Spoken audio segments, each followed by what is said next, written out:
Varicose వ్యాధితో బాధపడుతున్నారంట. తక్కువ ఖర్చుతో ట్రీట్మెంట్ కావాలి అనుకుంటే ఇవీస్ హాస్పిటల్ని సంప్రదించండి. నమస్తే రమగారు. నమస్తే జయ. రమగారు, సరస్వతి పుష్కరాలు మొదలైనాయి. అవును. సరస్వతి నది అనేది ఎక్కడైనా అంతర్వాహినీయేనండి? మనకి ఏదైనా ప్రత్యేకించి సరస్వతి నదిని ఎక్కడైనా చూడగలుగుతామా? లేదు, మనం లేదు కదా? బదరీ దగ్గర ఎక్కడో ఒక చోటే ఉంటుంది. ఆహాహా. ఆవిడ పుట్టక ఎక్కడో, ఆ తర్వాత భూమిలోకి వెళ్ళిపోయినట్టుగా కనపడుతుంది. ఓకే. ఇప్పుడు మొత్తం ప్రపంచమంతా ఆవిడ అంతర్వాహినిగానే ఉన్నట్టు అదృశ్యంగా ఉంటుంది, లేకపోలేదు.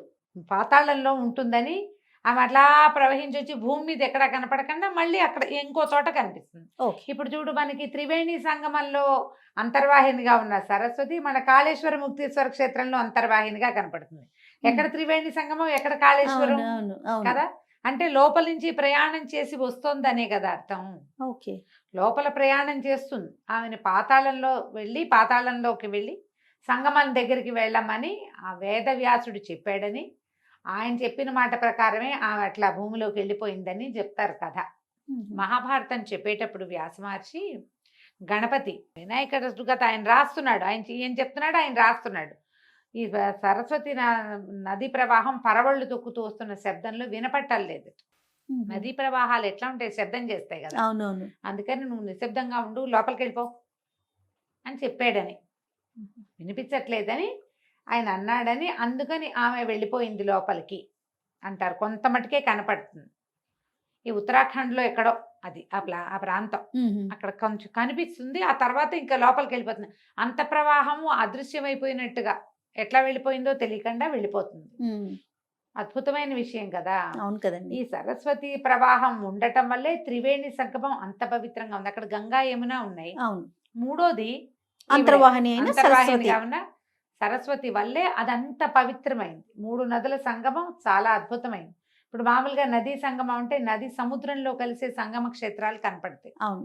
2 నదులు, 3 నదులు, తర్వాత 5 నదులు కలిసేవి అట్లా కొన్ని ఉంటాయి కొన్ని చోట్ల.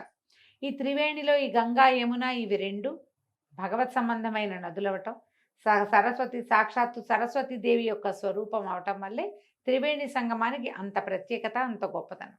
ఎలా త్రివేణి సంగమంలో పిండ ప్రదానం చేస్తే మంచిదో అద్భుతమైన విషయంగా చెప్తారంటే, ఎవరికి పిండం సమర్పించబడిందో, తర్పణం ఎవరికి ఇవ్వబడిందో వాళ్ళకి ముక్తి.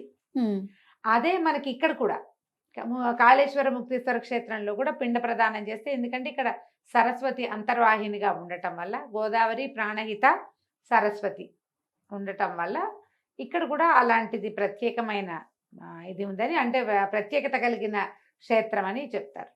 మామూలుగా మనకి పుష్కరాలు ఏటా ఒక్కొక్క నదికి వస్తూ ఉంటాయి ప్రతి ఏడాది కదా. 12 సంవత్సరాలకు ఒక పుష్కరం కదా.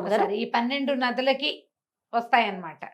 వీటిలలో ఏంటంటే బృహస్పతి రాశిలోకి మారినప్పుడు, ఏ రాశిలోకి మారితే దానికి సంబంధించిన నదిలోగా పుష్కరం వస్తుంది.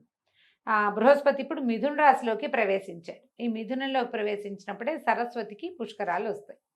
ఇదేంటంటే ఆది పుష్కరము, అంత్య పుష్కరం అని 2 చెప్తారు. ఏ రోజున పుష్కరం ప్రారంభమైందో, అదే బృహస్పతి రాశి మారటం మొదలైందో అక్కడి నుంచి 12 రోజులు లెక్క పెడతారు.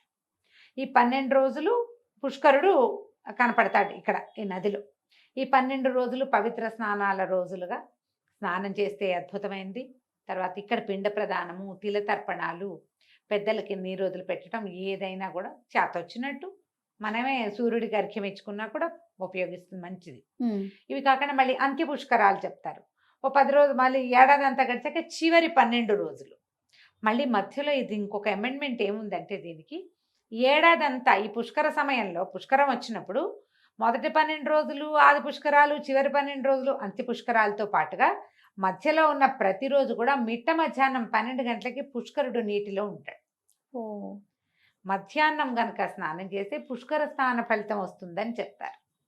12 గంటల వేళ ఆయన అందులో ఉంటాడు. ఈ అవకాశాన్ని ఇచ్చారు.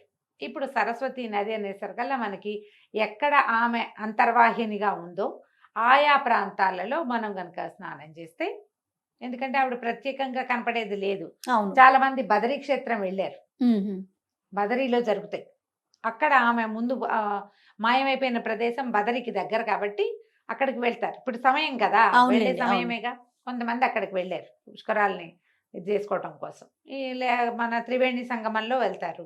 తర్వాత మన కాళేశ్వర ముక్తీశ్వర క్షేత్రంలో మనకు అక్కడ పెట్టారు కాబట్టి మన ప్రాంత వాసులంతా ఇక్కడ స్నానం చేయొచ్చు. ఏ నదిలో చేసినా ఒకటే చేయాలి. మనకు అవకాశం ఉంది కాబట్టి ఏటా ఒక నదికి వస్తుంటే ఆ నది దగ్గరికి పరిగెత్తుకెళ్ళిపోవాలనిపిస్తుంది. అవునండి. మళ్ళీ ఇంకా 12 సంవత్సరాల దాకా మనకి ఇక్కడ అవకాశం రాదు. 12 ఏళ్ళకి చెయ్యొచ్చు. ఒక్కటి చేసినా చాలమ్మా. ఏ నది పుష్కరమైనా ఒక్క మాట అక్కడ చేయగలిగామా, సజావుగా స్నానం చేసి మనం పెద్దవాళ్ళకి తర్పణాలు విడవటము ఏదైనా ఒక క్రియ చేసుకుంటే సరిపోతుంది. ప్రతిసారి పరిగెత్తుకుని వెళ్ళవలసిన అవసరం అయితే లేదు. కాకపోతే మనకు ఒక సరస్వతి నది అంటే ఒక ఆసక్తి ఉంటుంది. అద్భుతమైన నది, అంతర్వాహినిగా ఉంటుంది. కథలు వింటాం కదా. అవును. అందుకని వెళ్తారు. ఎక్కడికి వెళ్ళినా మంచిదే. మన అవకాశాన్ని బట్టి చేసుకోవచ్చు. ఈ మొదటి 12 రోజుల్లో వెళ్ళలేకపోతే తర్వాత ఎప్పుడైనా ఆ ప్రాంతానికి వెళ్తే మధ్యాహ్నం స్నానం చేసినా మనకి పుష్కర స్నాన ఫలితమే లభిస్తుంది. అది కదా. అయితే మనకి ఇంకో ప్రత్యేకమైన విషయం ఏం చెప్తారంటే, తిరుమలలో స్వామి పుష్కరిణి తీర్థం ఉంది కదా. అవునండి. స్వామి పుష్కరిణి సరస్వతి యొక్క స్వరూపం అని కొన్ని కథనాల్లో ఉంటుంది. ఆమె పుష్కరిణిగా మారింది అని. సరస్వతీదేవి తపస్సు చేస్తే విష్ణుమూర్తి ఆమెకి చెప్పారట, కలియుగంలో నేను కొండ మీద వెలుస్తాను, వెంకటాద్రి మీద, నువ్వు అక్కడ పుష్కరిణిగా ఉండు అని. పుష్కరిణిగా ఆమె వెలిసింది అక్కడ. మరి సరస్వతి నది యొక్క స్వరూపమే కదా. అంతేగా. అక్కడ స్నానం చేసినా మనకి ఫలితం. ఇంకా మనం తిరుమలలో ఉన్నది పుష్కరిణి అంటే మనం వెళ్ళిన ప్రతిసారి కూడా చేయొచ్చు. ప్రతిసారి అవకాశాన్ని బట్టి, సమయాన్ని బట్టి చేయొచ్చు. పుష్కరిణి ఎప్పుడైనా సరే పుష్కరాలలో స్నానం చేస్తే పూర్వజన్మ పాపాలు అవి తొలగిపోతాయి. ప్రత్యేకమైన నియమాలు ఏమైనా పాటించాలా రమ్మగారు పుష్కరి స్నానం చేసేటప్పుడు? పుష్కర స్నానమా సాధారణంగా పెద్దగా ఏం చెప్పరు జయ. మనం పచ్చిమొహాలతో చేయకూడదు, వెళ్ళకూడదు. అశుచిగా ఉన్నప్పుడు పనికిరాదు. మలమూత్రాల విసర్జన చేయకూడదు. నది సంగమ స్థానాల్లో అట్లాంటివి చేయకూడదు.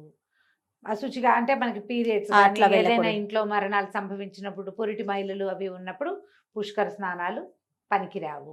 ప్రత్యేకమైన విధానాలు ఇవి.